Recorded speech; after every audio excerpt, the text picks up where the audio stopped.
Good afternoon, everyone. BC Ridgefield here, coming to you live from London. It's just got a couple of minutes past midday, making it the same time UTC. A very big shout out to everybody joining us live today, as well as everybody that's watching this on catch up and straight in the chat. So I can see Foreign Trades, Crypto, Jojo Lee, Carlos. How are we doing, everyone? Apologies if you're commenting and I can't see it. I don't get all of the comments come through here.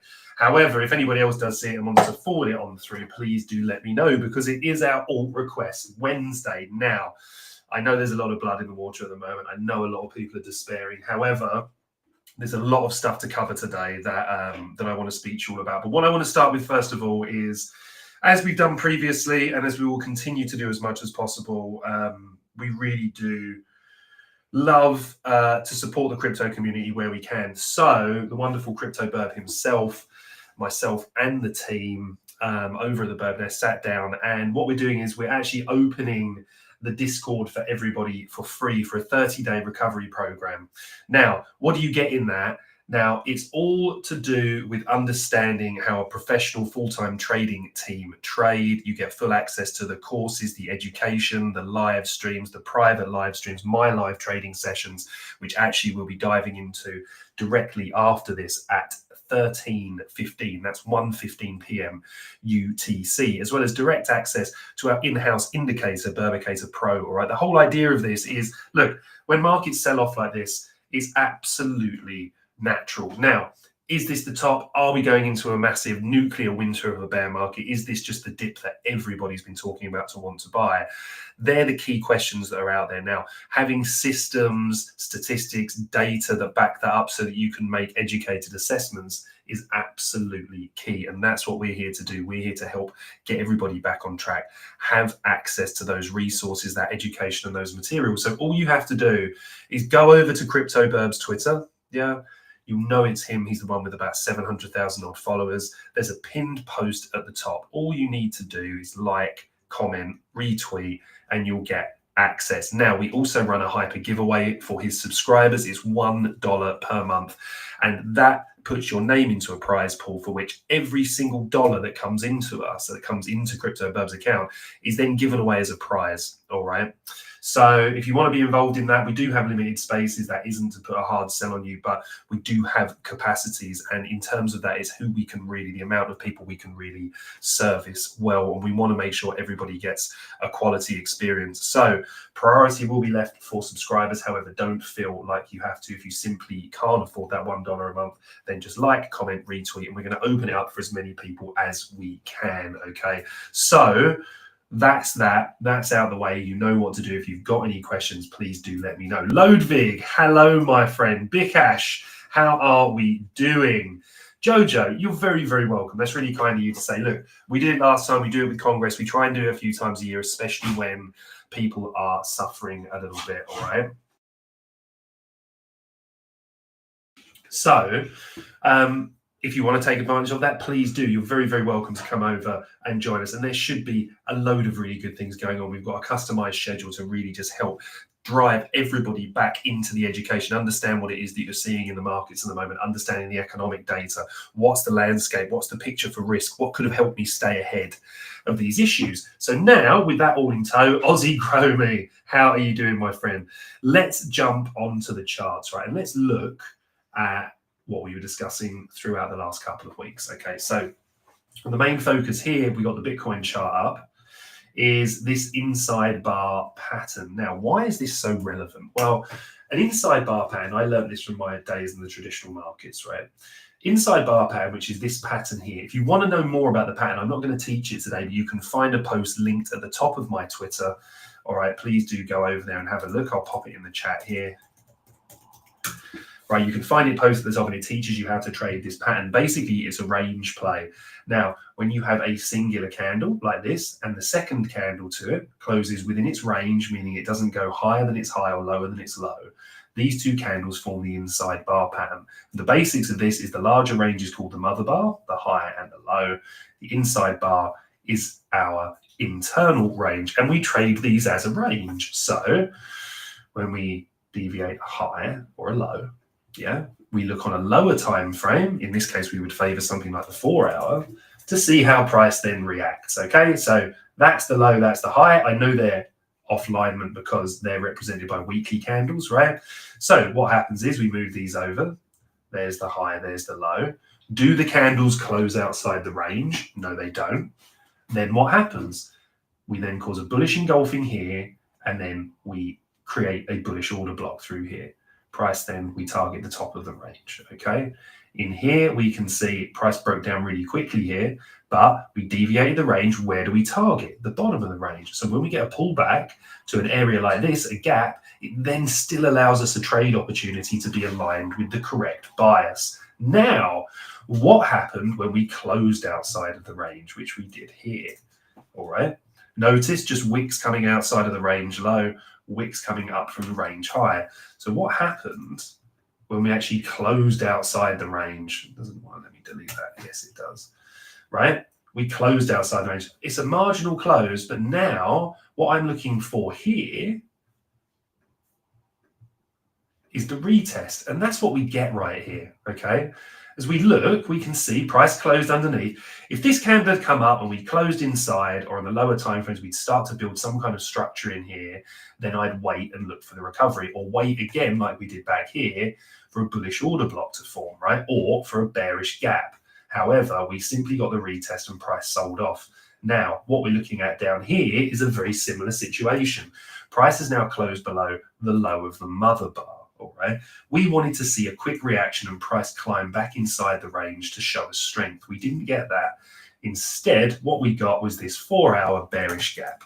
All right, so that now is where our attention is turning. Until we get some kind of change in state of delivery, then we are going to have to focus on the fact that we're delivering bearishly. So therefore, the trend is bearish. All right, yo, DJ Mines, what is going on? Good to have you with us, my friend. Carlos, BC, when are you going to push the button and start the all season?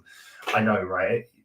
Everybody's been talking about this, and I don't have criticism of anyone because, you know, as traders, speculators as such, we go on a lot of historical data, right? So, you know, I've been a little bit of an outlier, but I am quite a pessimistic trader anyway. I'm not actually a pessimistic person, but I am as a trader, being in the markets as long as I have, you know.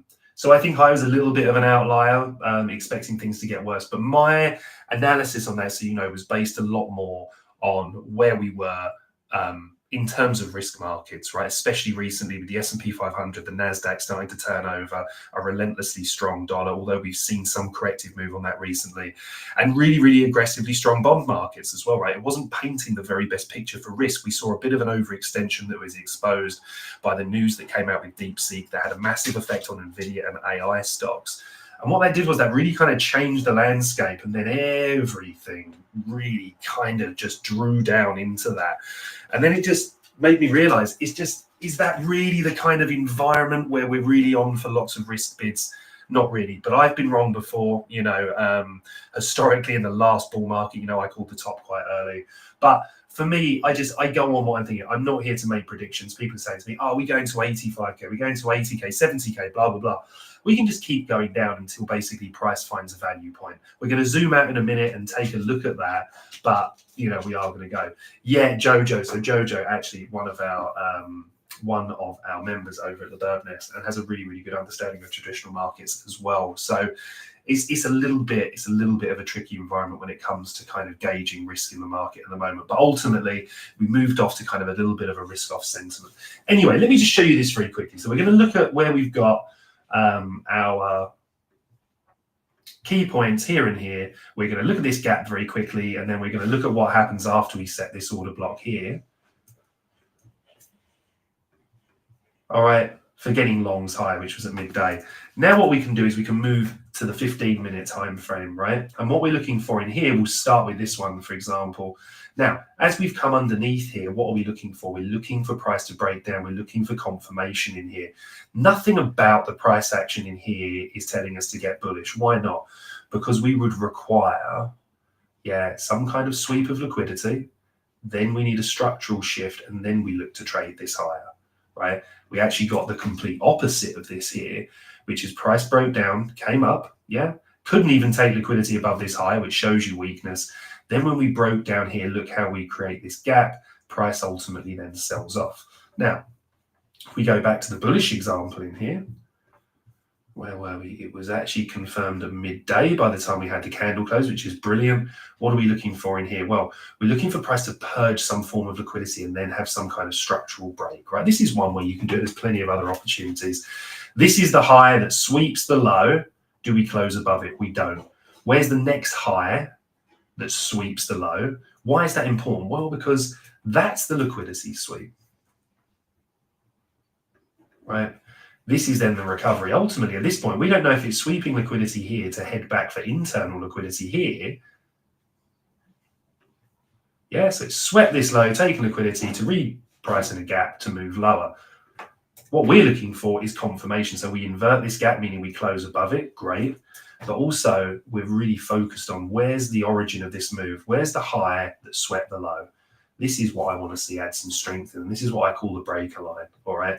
Now, a lot of people will be like, but that's just a breaker candle, BC. And it is, ultimately. I just found that in years of kind of teaching methodology like this, people kind of looking at that market structure break or that market structure shift line, people will go in and often kind of select the incorrect candle here. So you're looking at a breaker block, the up close candle that led to the purge on liquidity lower. You're then looking for that move higher, and you want to see that displacement. You want to see price kind of move away from this level and then come back into it. This here then gives us multiple opportunities to enter the market, okay? So if we move back, just going to clear this up, otherwise next time I come on the chart, there will be stuff everywhere. Okay, and we're going to move up to the high here as well, which we saw. Now, we know the initial move here was really, really aggressive, right? Because by the time we came back into the range, but again, we can see here, what are we doing? We're reacting at a bearish gap. All right, here's the origin of the move. The low that was then rejected at the gap, we then shift structure here, leaving a bearish gap here, which allows us to take entries. All right, so just really, really simply, they're the kind of things that we're looking for. All right, so when you can highlight these key levels, the thing that I'm trying to teach you here is that it makes a big, big difference in terms of understanding market structure. And when you understand market structure, you can just decant this from a higher time frame to a lower time frame, and it gives you a much better chance of high probability setups. You've really tested me with that name, and it's a beautiful name. Van Schusterson, is that right? Schusterson. Yeah, maybe. I'm terrible with those. I do apologize, Van. Yeah, absolutely. If you've got any altcoins you would like me to take a look at, please let me know. I'm going to make a list of them, and we're going to walk through them at the end. Slow at 11:07. Awesome. Thank you very much, mate. Yeah, the description on the Twitter account is pretty solid, actually. It's a pattern I traded for a lot of years. I hate it here. How are we doing? Jesse, good morning, boss. How are we all? So look, this is what we're looking at, right? Now, important to zoom out here, right? Very, very, very important to zoom out here. And I know a lot of people, this was an example. I think we did this on Monday, right? Or in one of the private sessions at the Bird Nest. Price is just trending down here. What are we looking for? You're looking for those initial early stage recoveries that tell you price is going to do something. And what I'm typically looking for are reactions at bullish or bearish gaps, and then favoring highs and lows. Either that, or I want to see price set bullish or bearish order blocks. All right. So, for example, these down close candles here, if we're bearish, price shouldn't be closing above the bearish candles. So if we start closing above the bearish candles, then they can be seen as bullish order blocks, right? So we focus on a larger collection of candles. Did we close above these? No, we didn't. Did we close above these? No, we didn't. All right. Did we close above this? No, we didn't. Then we get these candles here. Price closes above it. We create this bullish gap, right? Price reacts at the gap. This is where we can position ourselves for longs. We know we're wrong if we start closing under the bullish candles. Yeah. So then if we do that up here, and even with as choppy and messy as price has been, we can see price, when it came up to here, we closed underneath the bullish candles here, right? Setting this as a bearish order block. We didn't close back above here. So although we had this progress here in price, this down close candle is within the range of these, right? Even if you had made an allowance for that, you still would have got the bullish move into the high. Whenever you see a high or low swept in this manner, in this case, the high with a long upside wick, you want to be a little bit cautious, right? In the same way that, I know this isn't a swing low, but this one here actually is. It's a little bit lower than this one. When we swept that, the same thing, right? Look at the way candle closed here. Gives you an indication it's seeking liquidity higher. When we got this close here, gives you an indication it's seeking liquidity lower.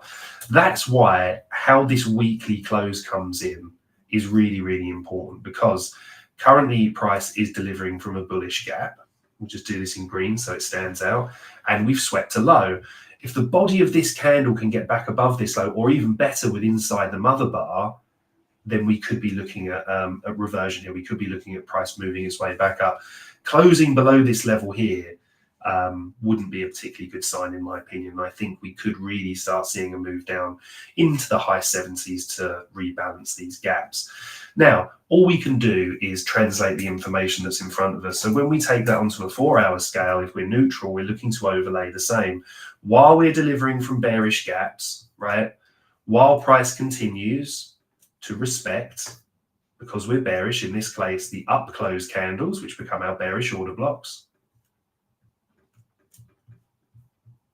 And we can see that here. What we now need is for price to give us an indication it's ready to go the other way, all right? So here on a 4-hour scale, here are my down close candles. I want to see price close above this. Then my initial target will be this gap, the inefficiency.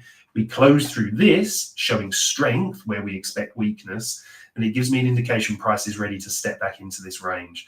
Then we just need to tread very carefully, start to turn some of these bearish areas, into bullish areas by seeing price closing above these, and then obviously filling these inefficiencies and grinding its way up. Now, obviously, we are not at that point right now. Van, my friend, yeah, absolutely. 2 good ones to take a look at there. So we'll start by taking a look at ETH, then we're going to take a look at Solana, and then Ray. No problem. Okay, so this is where we are with Bitcoin. Look, it's going to be very, very difficult for crypto in general to catch a bid if we are bearish on Bitcoin. All right, so we want to consider that. Then we're going to look at ETH in a second, and that's how we're going to paint our picture after we dissect what's going on in traditional markets as well, which I know a lot of crypto people try and avoid.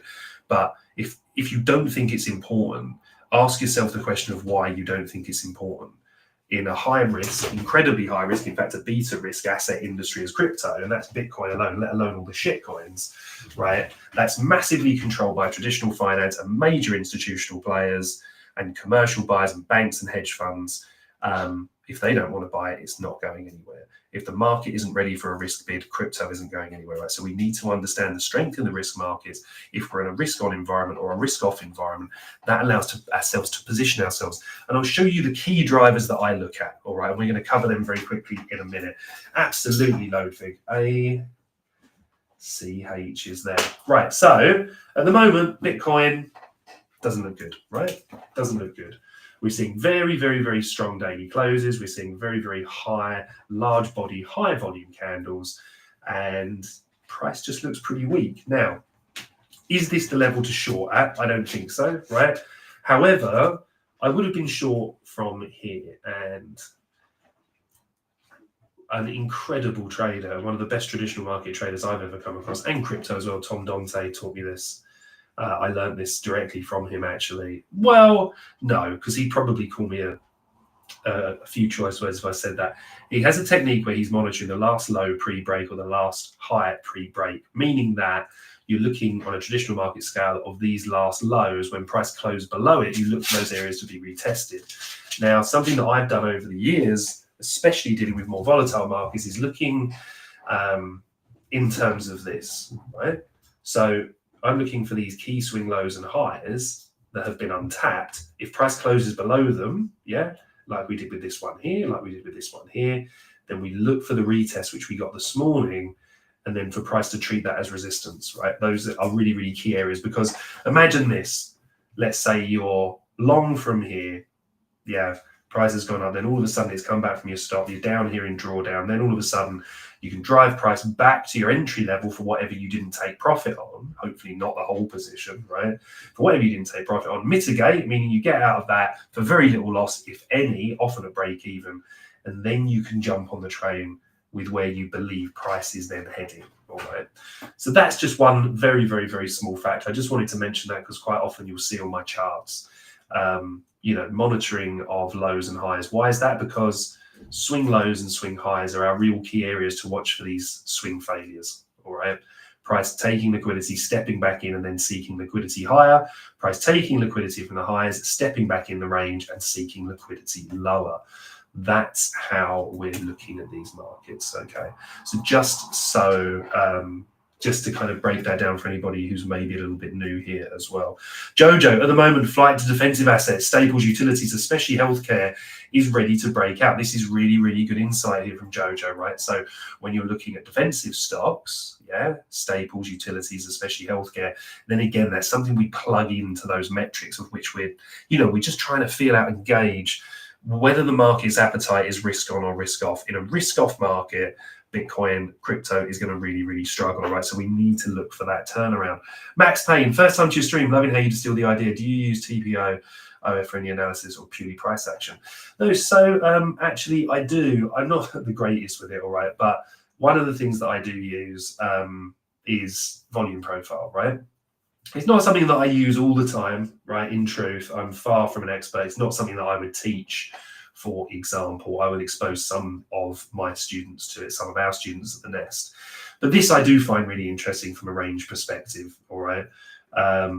Because, it kind of fits the narrative here. And ultimately, things like volume don't lie, right? You can see where these key areas have been traded. You can see how sticky this point is. There's no secret why we're stuck around this. It's like a magnet, and price is iron filings here, right? It's just sticking to the point of control.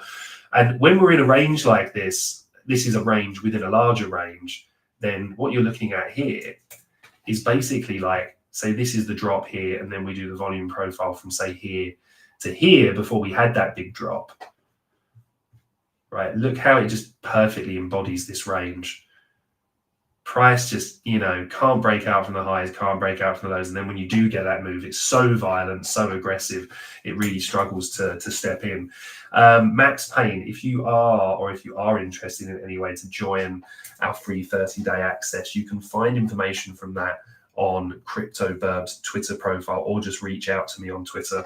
And you can gain access to the Nest. We have a really, really, really good exponent and somebody that uses it at a professional level called Razoon, who is, our TPO and kind of volume trading expert. He's got courses on it. You can get direct access to his channel, how he trades it, what he's looking for. So I'd really recommend that. If that's really of interest to you, I'd get very much involved. But thank you very much for the feedback.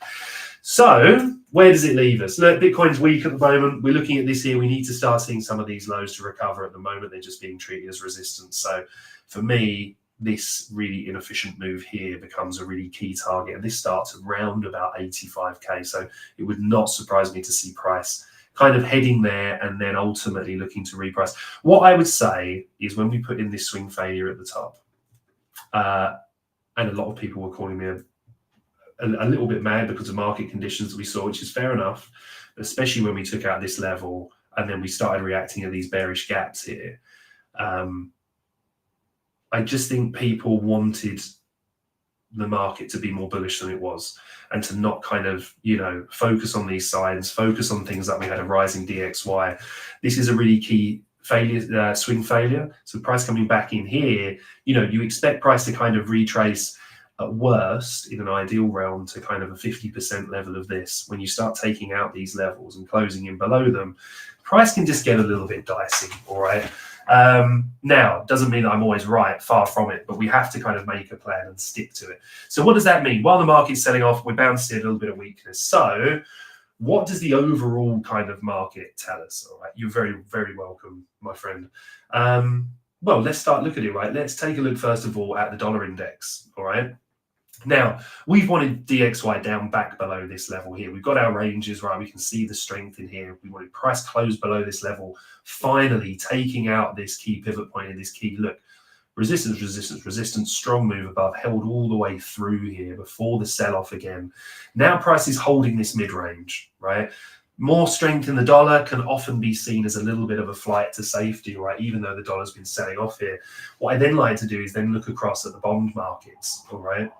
And, you know, while the bond markets are losing these levels, it's really not a good sign that crypto really can't catch a bid here. You know, if we put something like this, put Ethereum over this, right?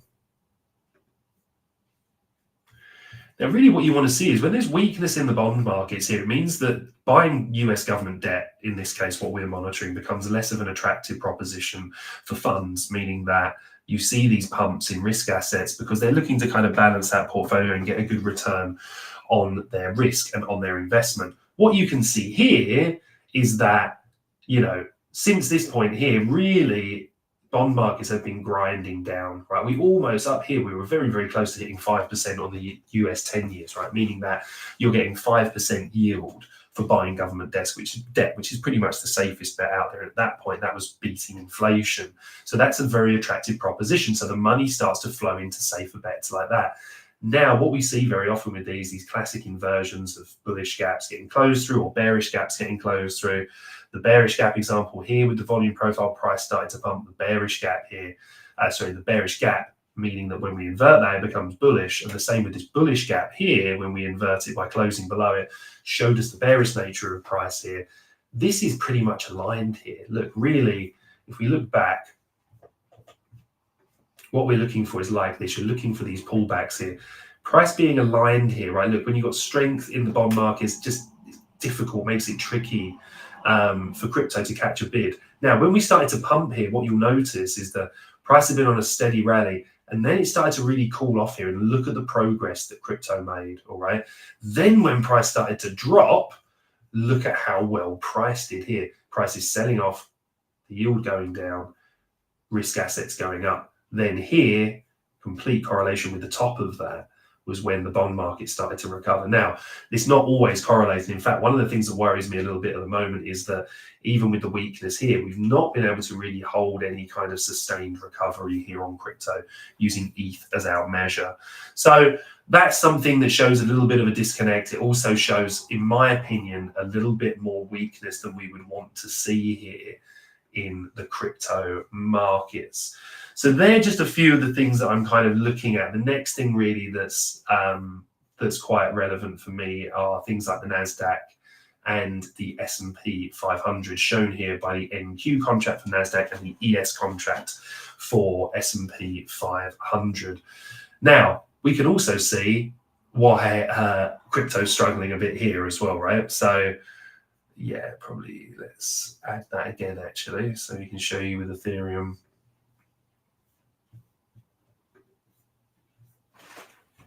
Right, so as we look at it back here, see how ES, which is, so this is the S&P 500, these are the most technology-filled baskets within the indexes, all right? So the S&P 500, the NASDAQ, what we want to see here is, you pretty much see these run fairly in tandem, right? Because, look, risk market's pumping with technology, Bitcoin's happy, Ethereum's happy. Risk market's selling off, we can see what happens. Yes, look at the red line following it. But then look at this. S&P 500 completely decouples here. And while this is going up, and even then consolidating, look at the drop here on Ethereum.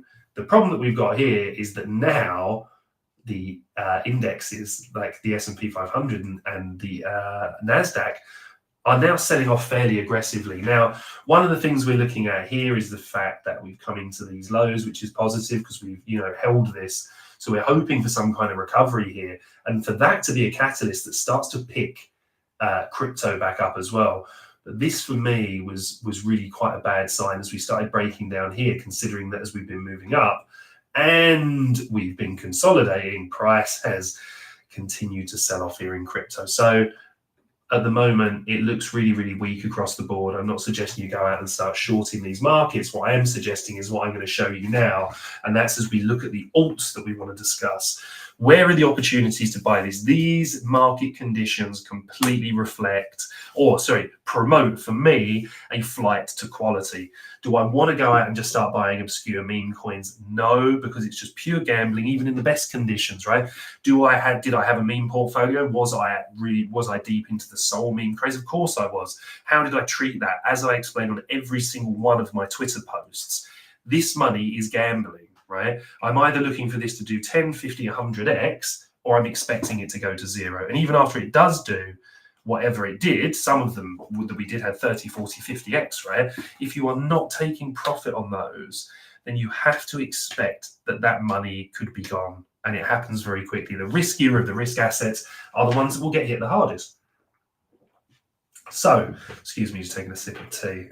So what do I mean by a flight to quality? Well, I'm looking for quality projects. I'm looking at things, for example, like Algorand, things like AVAX, even things like Solana, right? Okay, Solana's taken the hits from the meme coins and bits and pieces, but really will that recover? I think so. BNB, Binance, I think that can really have a good run. But I'm really interested in AI as well here. I think FET looks really good. So I'm going to run through a few of these with you and show you what I'm looking for in terms of a portfolio perspective, all right? So we're going to start here with Ethereum. Actually, we've been doing it on these ones, haven't we? Right? So Ethereum, very, very simply. So I'm just using this one because we've been using this on all of our live stream charts, right? What I'm really, really looking for here, and Razun and I did a stream about this for members last Thursday, are these consolidations that lead to these big moves, yeah? So this for me here is a really, really key area. This consolidation led to this massive pump, right? Re-entered here, massive pump again. So this is why I respect the fact that people are looking to be buyers in here. I'm adding here. Why? Because I've got this area that's showing me that buyers have stepped in. The difference is, if we lose this area, you either have to be willing to cut the trade. Bearing in mind, I'm talking about an investment perspective. This is where I want to add assets long term. If I think ETH could go to zero, like, I don't know, Dancing Badger coin or whatever the hell somebody's released in the last few weeks, then I'm not thinking about holding that for any period of time. I'm looking to get in, get out, make some profit, say thank you very much. If I make some profit and the thing does 10x from there, so be it, right? The difference is I've been in the game long enough to see the amount of times I've held these projects to do 10, 20, 50x and they've gone to zero on me. So nobody ever got poor booking profit, okay? Now, if we break down from these levels, there's this key SR for me, wire, resistance through here, strong move above it, held it as support, got back below it here, resistance, resistance, resistance, again above it, holding it as support. However, if we start to break down into these levels here, I would still want to see a step back into here, right? What do I mean by that? Well, if we start breaking down below this, I'd still want to see price step into here, build some kind of base, and then that's where I'd look to be involved. Or if price loses this level here and we do something like this, then I'm looking at this consolidation here, which again led to this massive move higher. All right. So it's just all about having a plan. And then once you've got the plan, you say to yourself, you just don't want to show hesitancy when you're there. So I'm adding to the bags here. Like, for example, I'll show you where I added an Algorand, the position's down probably about 12, 15% from where I last added. And I'm just happy to add lower. So I added a little bit more lower and I'll continue to do so, but only on quality projects that I think have a chance long term of recovery. Because look, if price does this and we're on a weekly chart, right, there's a few different things price can do. We all know price could do something like this, shake everybody out, then it gets back in and absolutely moons. Or price could also decide to chop around in here and do something like this for ages before it then just pumps out of nowhere.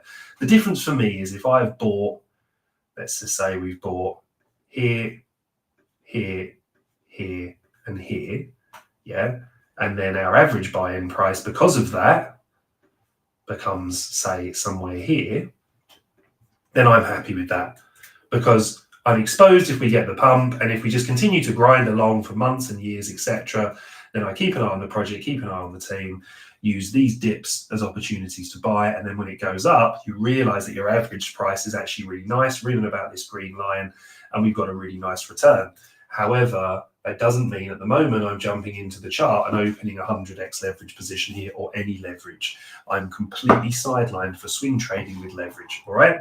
So just to give you that idea. So what else am I jabbering on about? Well, we took out this liquidity pool here, which has been a key target because these untapped lows. We came down, we've left a failure swing here, which makes me think the price is going to come down and test this level again, all right?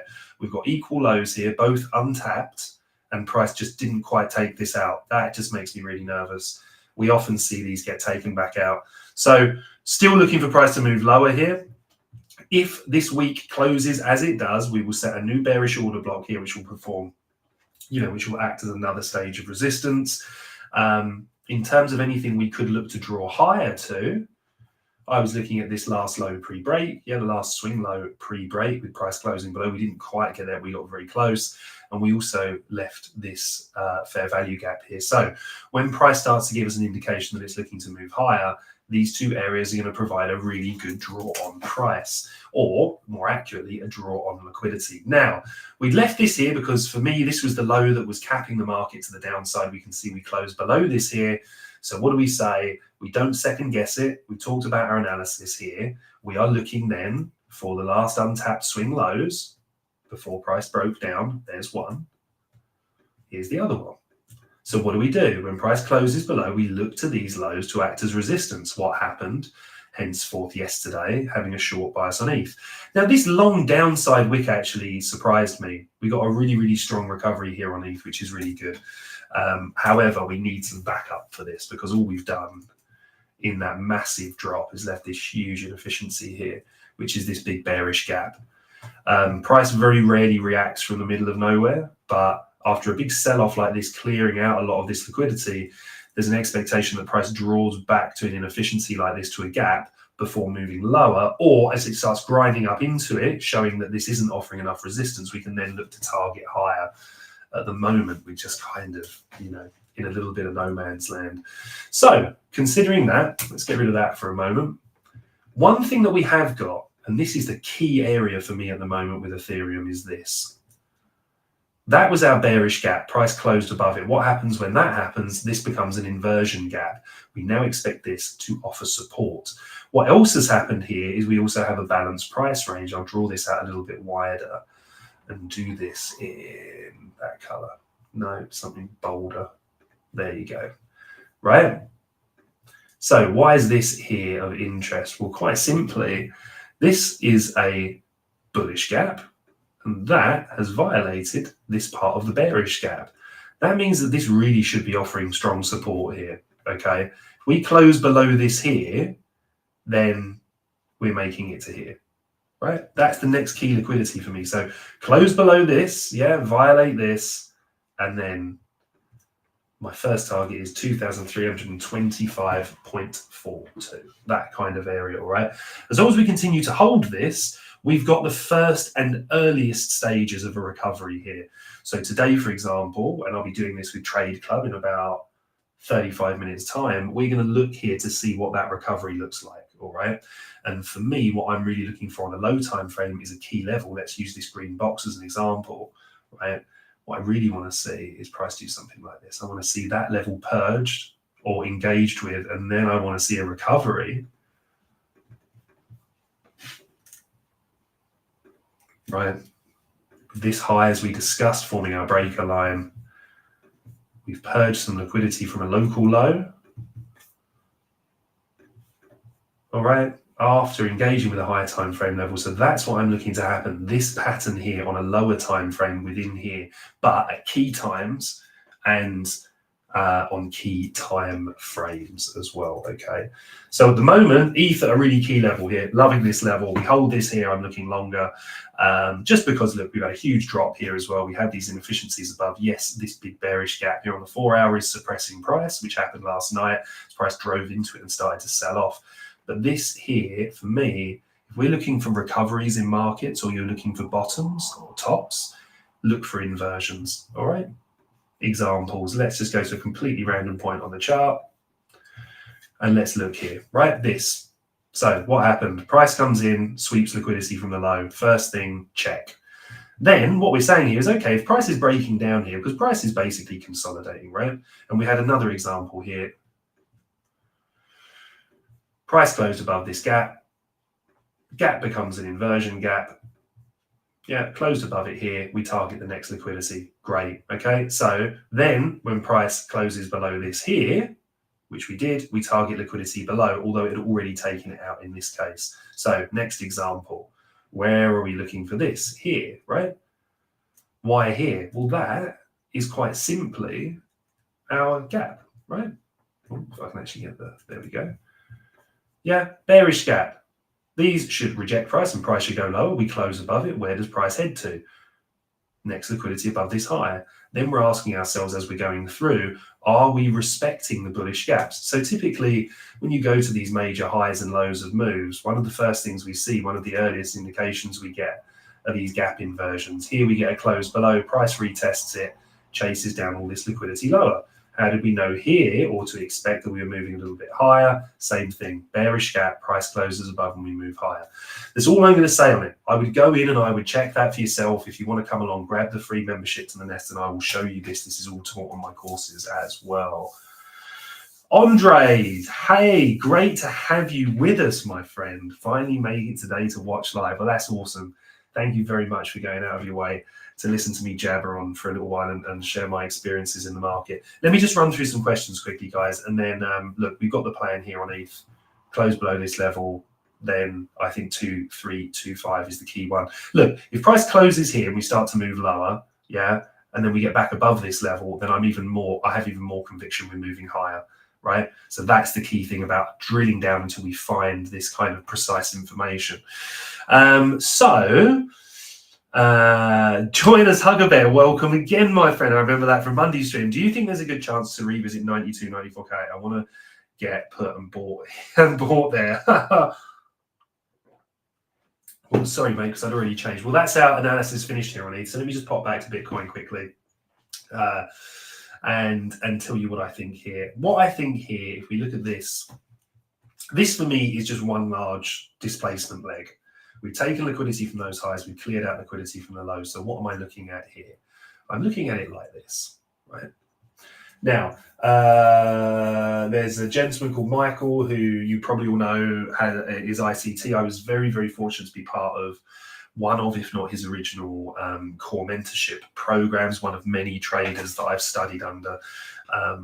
I love being a student of the markets. Probably wasn't the best, school or university student in truth for concentration, but when it comes to finance and trading, especially, I'm obsessed. And I was very fortunate to study under him, and I think he conceptualized his price action in a really kind of digestible way. I don't believe in all of the things that he believes in, but I do have a lot of respect for him as a trader, as I do a lot of other people. Trader SC, who taught me a lot over the years. My brother, Trader Dank, as well. But people like Tom Dante too. Right? It's really, really important to study all these people. People like Crypto Burb, taught me so much learning from him over the years. Anyway, this is what ICT would call, or Michael would call, premium and discounts. A really good way to envisage these kind of 50% ranges. All right, meaning that. Well, what does it mean? Let's just take this just to pick one completely at random. So this low to this high, right? So when we're in a microcosm, we're just looking from here to here. So what do we then do? Well, if we want to go long here, we favor going long from the lower 50% from a risk to reward perspective, all right? If we want to go short, we favor going short from the upper part here, although we would extend the range up to here when this happens. It's just a basic principle. Now, the key thing for me here is if you're talking about this revisiting the 92 to 94K area here, it's right about this kind of mid-range. So what I would be looking at here is saying, okay, do I think price can come up into this bearish gap? Absolutely, but it's also got to get past this one. And at the moment, any recovery for me, I would need to see price close above these down close candles. Yeah, and ideally take some form of liquidity as well to make it high probability. But a close above here, especially if we close above this gap here, a 4-hour close, then I think this absolutely becomes the next logical place. I wouldn't look to long there, personally. I would look for something like this to happen, for us to get this initially, violate this, maybe get up into this area, yeah, and then look to kind of retest this here and then start flipping these, yeah, meaning that we get this gap here, we flip this, this then becomes an inversion gap like we discussed. So we look at this to offer support, all right, and then we move up to the next gap above that and so on and so forth. And that's what we're looking for. In fact, I'll show you something that I put out last night, if I can find it, which was based on the first early stage recovery that I would look for here on Bitcoin, right? So let me pop the levels back on. All right, so very, very low time frame, but I said, and you can all go and see this for yourselves, what we really need to do is hold this. We need to close above it, meaning that we've inverted it. Okay, and then from here, what we want to see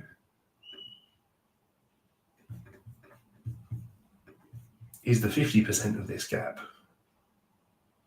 respected, all right? You see a little violation down there. At the moment, price action is very, very uncertain. I know this is upside down because I've drawn it the wrong way around, but I would actually use this. Yeah, so price immediately closed above, immediately came back down quite deep into this gap, which, straight away made me think, I'm not really so sure about this. What you want to see on these breakouts is a combination of those gaps being violated and then an opposite gap being formed, right? So let's see if we can find you a good example here. We didn't really have anything on the hourly through here. Right, okay, so if we look through here, for example,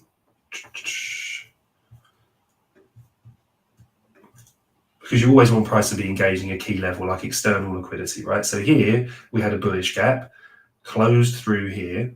Once we closed through that gap there, look at the displacement, meaning that we left this bearish gap in its wake. So one confirmation, yeah, that the longs have failed here. Shifting structure here, leaving a gap. This is the displacement we're looking for. That gap is telling us there was a failure for order pairing, meaning that, basically there's too many asks coming in, or basically price is selling off too quickly to match the bid. So this is, visual indication basically of slippage. It then means that we can look to the next clear and obvious low, which would be here, and say, okay, are we engaging with any other bearish gaps here like this, right? Which then allows us to go short down to these kind of key levels. All right, that's what I would look for. So we're still at a very, very early stage of this, and we just didn't have the displacement, meaning this move up, we need that to be bigger and to start leaving some bullish gaps. Ultimately, this looks a little bit like a kind of weak dead cat bounce, as you would call it, and price is just kind of consolidating in here. So hopefully that was helpful, mate. Slowed 1107, great, but yeah, it's open, mate. Like I say, feel free, take your time. It'd be great to have you in there with us. Crensa, Ario, will BTC back to 95K? No, I don't think so for me at the moment. I think that it will. I really do think it will. I think this has got huge potential over the long term. But like I say, best thing to do in these kind of scenarios is just play it level to level, all right? And just ask yourself, okay, why would I long here? You need some kind of reason to long, right? One thing I don't mind is looking, say, at this consolidation here. Yeah, and again, we drew this the other day, didn't we, allowing for the wicks. So don't be afraid to make an assumption like this. And let's say you had it drawn like this, just for argument's sake. Well, then when you've got all this new data, you say, well, maybe this area was actually taller. So let's go for the bodies of this as well. And it still doesn't reach. So encompass the wicks. Obviously, don't just draw it to the middle of nowhere. You still want to be looking here and saying, okay, where was price really contained in here? Where was the compression before the expansion? This is where the buyers were. Buyers stepped in, buyers stepped in, buyers stepped in, buyers stepped in, buyers not stepping in. This is what worries me. So I want to see some structure start to be built in here. I want to see this level hold before we move up. So let's just look at this very quickly as well, actually, because I think this will give us a good example of what we're looking for. So Litecoin, right? Everybody was like, Jesus, why is Litecoin having a bit of a rip? Well, as we look back across the line here, this is a little bit muddier because we've got some really key consolidations that really led to some big pumps. But if I look at the biggest pump here, it's this one. So what I'm really focused on in here is this, right? So again, I typically tend to focus originally on the bodies, for these bullish scenarios, the flat of the bearish body candles and the consecutive candles down to the wick. So for me, this is a really good area. It's provided a great area for buyers in the past. Prices struggled to close below it. If we did start closing below it, I would then be looking at these ones lower down, probably in fact this area here, because that's just a giant consolidation in here that then led to that rip. However, what does Litecoin have here that Bitcoin simply didn't? Well, it's got structure on its side, first of all. This is a lower low, right? Higher high, higher low, higher high, lower low. It still needs to come and set a lower high and then break this low to be truly bearish. What I like about it is that it's holding this bullish gap really well. Yeah. And so for me, we need to be cautious because of this bearish gap. Yeah. So I can just sit here now and say, okay, well, look, this bearish gap should reject price. We've rebalanced this bullish one now. So if this asset is weak, then this is what we would look to do. Yeah. So if price closes above this asset's strong, right? We want to invert this. And then we want to see this hold as a base and move higher. My worry at the moment is a lot of people are seeing this as a strong asset, which it is relative, but are looking to long straight into this gap. And I think that's a little bit treacherous here. But, it's night and day when we compare that structure there to Bitcoin. Yeah. Look at the big sell-off. There's nothing bullish in here at all to write home about. In fact, we're looking miles down here towards like the CME gap and inefficiencies from, the end of 2024, where on Litecoin, you can see it's got that structure. All right. NBA Young Believe, welcome, mate. Good to have you with us. Jojo, good night. Have a wonderful evening sleep. Sorry, guys, just running through some of the questions. I know I've missed some of them, and then I will get through running through Sol, Ray, and Arch before we leave the show. The guest in a few hours, hamburgers are selling again. Seems to be the favorite sport. Just want to get out of BCT to have money if we dip lower. I agree. I think, look, it's all about obviously having dry powder as well. Now, look, the market can absolutely just recover from here. And you know what? One thing that crypto does so very well is kind of keep us guessing, right? Or we say keep us honest, but hard to use honesty in crypto at the moment, unfortunately, because of all the bad actors. But this area here, I'm not looking to actively sell this here, right? I would much rather, like I say, these conditions, unless I intraday trade this, in which case I have a very different set of parameters. I'm trading purely liquidity. From here, I'm looking at this and I'm saying, okay, look, this is where the market went from a downtrend to an uptrend, all right? You could even argue it was here, right? Let's go from the lowest low to the highest high. Yeah. The golden pocket which exists here, and even the 50% retracement of this level is down in the 70K region. I think that is very much an area that we could go, all right? Also, if we just look at this here in terms of, okay, where are all the highs here that were really capping the market? Let's take the highest of these down to the lowest rejection point before we really flipped this. Yeah. This whole area, rejection, close above, consolidate, rip.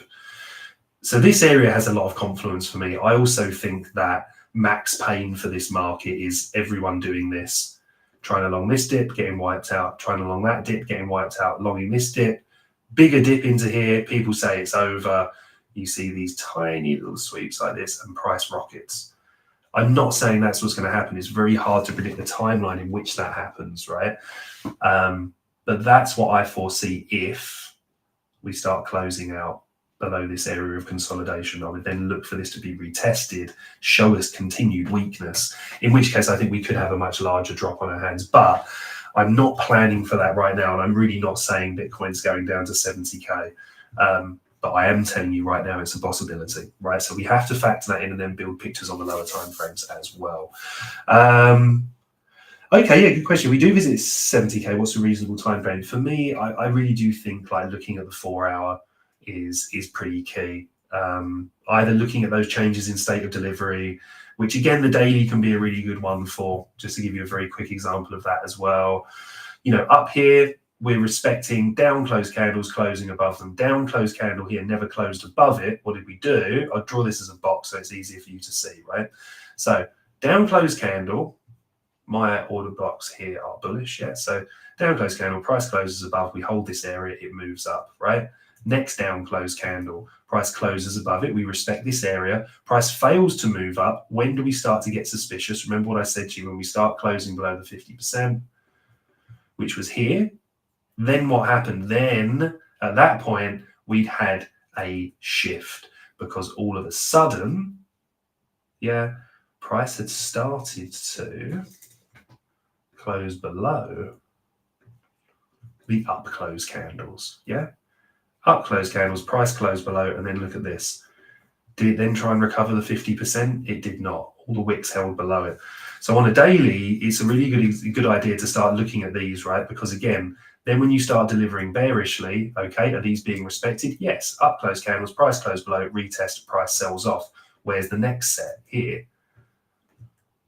You know, this is still suppressing price. Up close candle, price closed below. It just cannot get back above this area. So when we're looking at that respectively here, this was the last example, except we were already bearish, but price really did kind of close out below that. Now what you would need to do is, and this is going to be difficult, right? Because you need to see an up close candle here. Otherwise, you've got to recover this whole leg.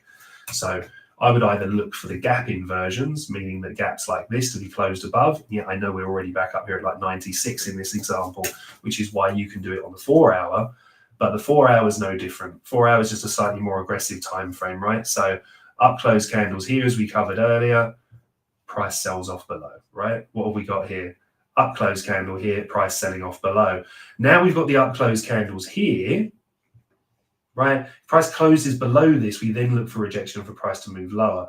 However, there's also a chance, yeah, that price sets down close candles like this, meaning a close above it would be our first initial idea. Yeah, price comes in, closes above, we look for that pullback, trade to the gap, right? If price can get above this gap, then we look for the gap to become support and we play it and we move it up level by level. That's certainly how I'm looking at it. Okay, crypto value. It is a long way down, mate, you're right. But we need to just be prepared for it, all right? Anthony, confused the time. You're expecting to swing high, swing low. Yeah, no, it's fine, mate. No, we're Anthony. So Anthony's one of our members over at the Bird Nest. We're going to be live doing our trading session in about 17 minutes time on our, which will be hosted privately through the Discord. All right. So you'll have the link for that. And what we'll do is we'll cover the highs and lows and the description of those and how we can kind of spot those on that show, my friends. So don't worry about that. And no problem being late. You can always watch this on catch up. If you have the time. So yeah, sure. What we're going to do now is do a really quick run through Bera and TAO for Andre. Of course, mate. TAO, see high liquidity 395 on LM 12 hour, even higher liquidity than a 352. Any thoughts? Cool. Let's take a look at those. Right. So let's rip through these now. Anyway, we've given enough principle, enough kind of chatter around kind of ideas that we have. So let's start moving to some action. So let's start looking at the daily chart. We're going to run through Solana, Radium, ACH, Bera, and TAO. So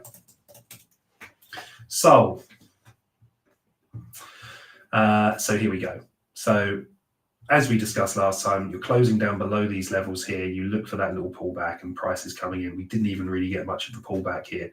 Ultimately, this was the order block here. Price was being protected by this.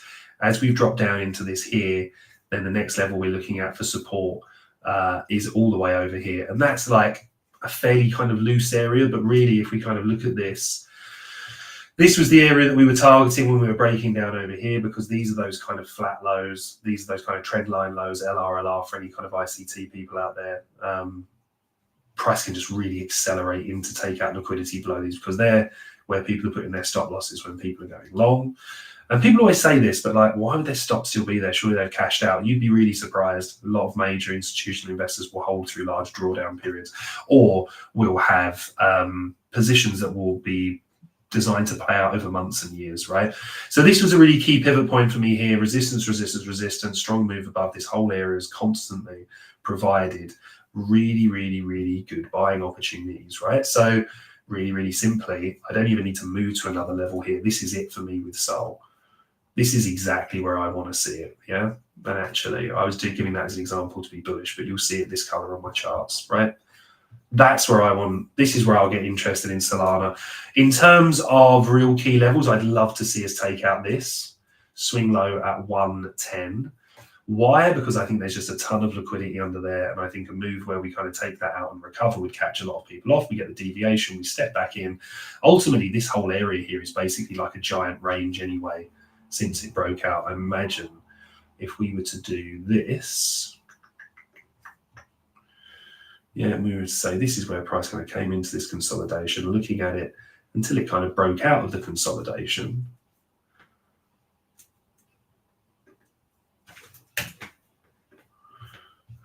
Not really sure what's up with trading view here.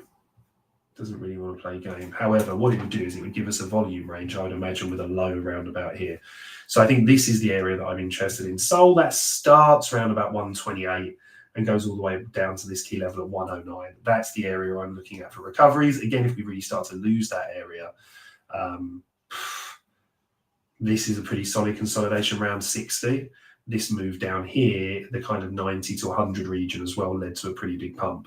So that's kind of the area that I'd be looking for there on Solana. Take a look at Radium.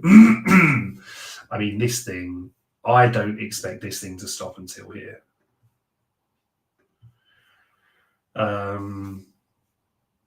Yeah. Nothing really else to say on that one here. I mean, this was a previous target or hope. Was this consolidation, and just look what it did. Close below it, no fear at all, and this thing is now just dropping like a stone. So for Radium, I'm looking down here around about 1.93 down to 1.56. In terms of pivot points or kind of key SR through here, there's kind of this. Right, so it wouldn't be this, it'd be a slightly thicker area, but I just don't have the time to draw them in at the moment, right? Price closed down here, found resistance, consolidation, price sold off, right? What happened here? Price got back above, underneath, retest, resistance all the way through. Got back above, retest, support all the way through here, all the way through here. So this is another area without a shadow of a doubt, 1.3871. All right, so that's where we are here on Radium, ACH.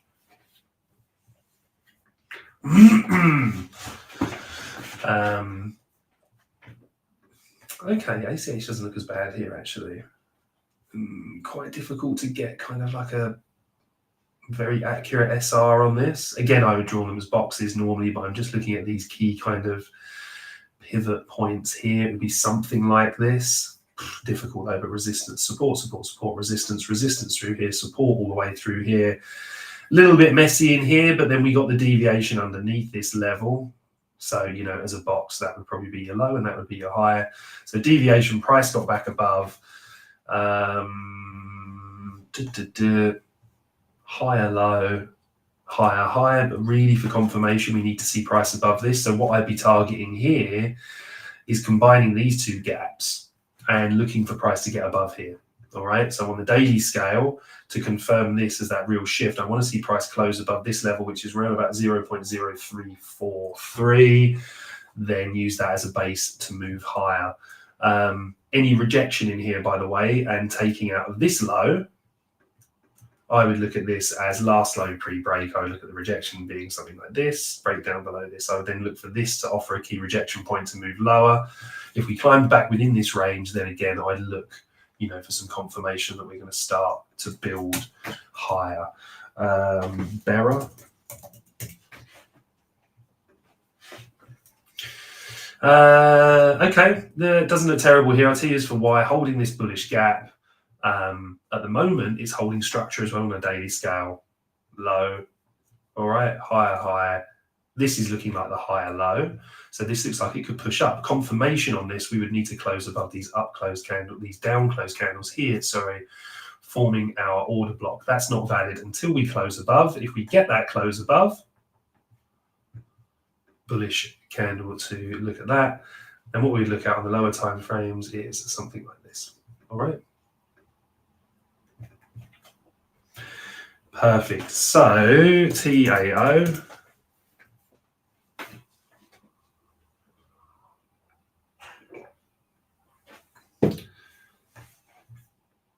Let's have a look. What do we have TAO on? Let's do a fresh chart here with crypto.com. This is a tricky one, actually. We're holding this big bullish gap here on the weekly, right? So there's something bullish about it. The price desperately tried to kind of break in below that. Also, the next thing to note is that we hadn't retested this weekly order block here. Down close candle, big expansion. First test of this is holding it beautifully. So I'm looking for that area to hold there. Now, remembering that's a weekly scale, obviously. Yeah, we just want to see some form of recovery here. What I don't like is that we've inverted this gap to the downside, meaning that we see this as resistance. On the close below, we've now retested this here. So we now, for any form of recovery, need to see how this is going to respond at the lows. We want to see it purge out some form of liquidity there, or, well, ultimately here, right? And then we just need to wait for those recoveries. We need to wait for those gaps to start being violated. So bearish gaps, bullish closes above. Yeah, so for example, let's see, when we got this recovery last time, we got this drawdown period into here. We started looking and targeting these gaps of which we can take the highest one. Always allow for the highest one, because if you get a close above this, you don't know if this will reject it. What happened? Closed above it. What did I tell you we then want to see in an ideal world is always this bullish gap that then emerges after the close. We just then look for this area to hold. While it holds, we're looking up. Yeah. If it violates, we close below it. We start looking to the lower liquidities. All right. So that's what we're looking for here. That's what I want to see here. But we need to run out some of this liquidity first here on TAO. So it could be a really good area to start to accumulate. The other point that I would say here is this is a massive area here, because that's the consolidation or the down move before price really broke out, retested it, and then moved a lot higher. Again, look at the aggressive buying that stepped in when price revisited that level. I would definitely be a buyer down here if we get there. So maybe a wick below this level here at 308 flat numbers, you know, always a little bit suspicious. So wick down below that, something like this maybe. We wick into this, get that recovery, wait for the structure to break, and then we're in. But the key is obviously running some kind of liquidity down there as well. It's where we are on TAO, and I did just see a couple of people very kindly ask for some. I'll just do IP very quickly in QNT. Okay, so this looks really healthy. Holding bullish gaps. Just got a really nice close above here. This is, yeah, I'd say this looks really bullish from here. The close above here was your first idea that price would then be looking to draw down to this level and push up. Ultimately, we don't really have that much data on here right now, right? So I'd be looking at that, okay, as the next target. What I would then look to do is kind of finesse this down and make sure that on, say, a 4 hour, price continue to do exactly the same, respecting these gaps and respecting these order blocks. As long as it does that, we stay bullish. You start closing below these gaps, watch out for the ones a bit lower, but then you might start to see some weakness, in which case, good way to step away. And I know I sound like a broken record, but look how this inversion gap here gave us the perfect indication that price had now met a temporary bottom, closed back above, bullish gap opens underneath it, retest that gap here, price is away. You want to see these bullish gaps respected and the bullish order blocks respected, as the same was here. Yeah, the retest here for price to continue that healthy move to the upside, but that looks like a very strong asset right now. And we'll take a little look for QNT for Carlos before we close the stream out for the day. It gives me 5 minutes to make a cup of tea and then go and jump on the live trading show with all our wonderful members. Right, so this would have been done on a weekly scale then, I think. Let's have a look. No, a daily scale. On a weekly scale, this is an interesting one, QNT, because we need this close. This close is what we need.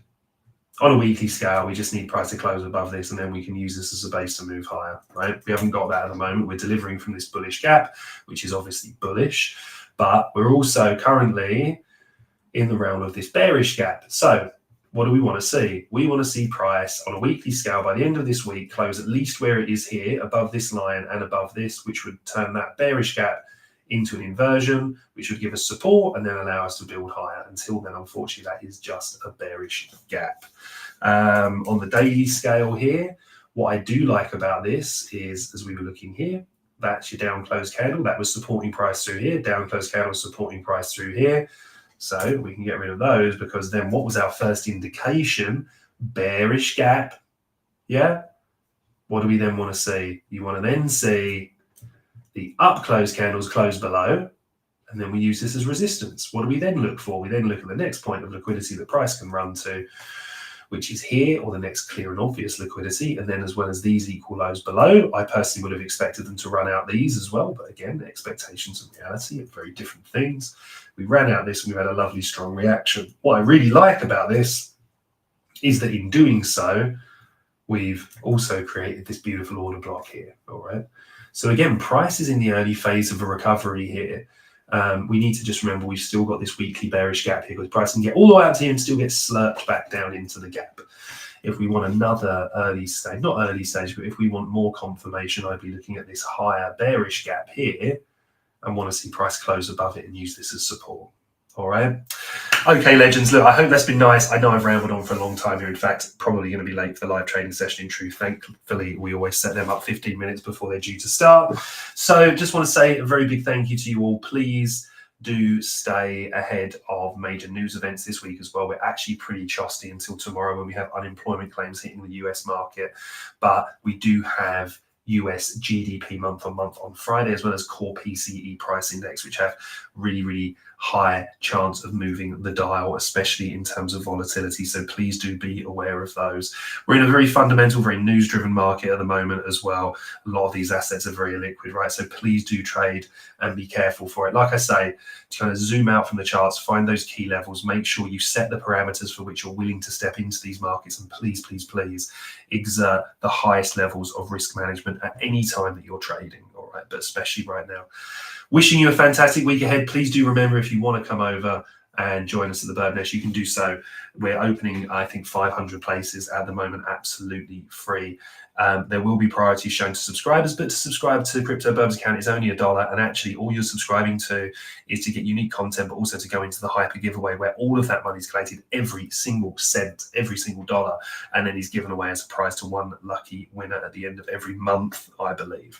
Might even be more regular than that. But we do have spots open for everybody as well. We want this to be inclusive.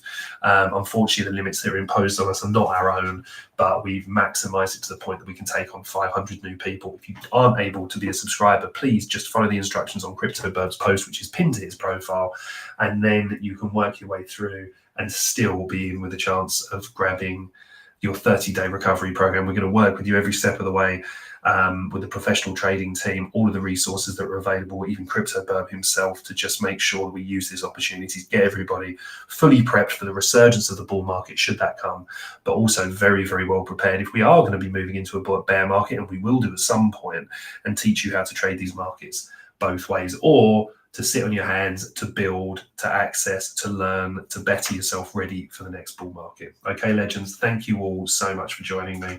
I look forward to seeing a lot of you over the nest with us soon, and live members, I will be with you very shortly, as soon as I've made a cup of tea, and we will jump straight into the charts today with a focus, obviously, probably on AVAX, Ethereum, and certainly on the NASDAQ. Have a great day, everyone. I look forward to seeing you all around the nest.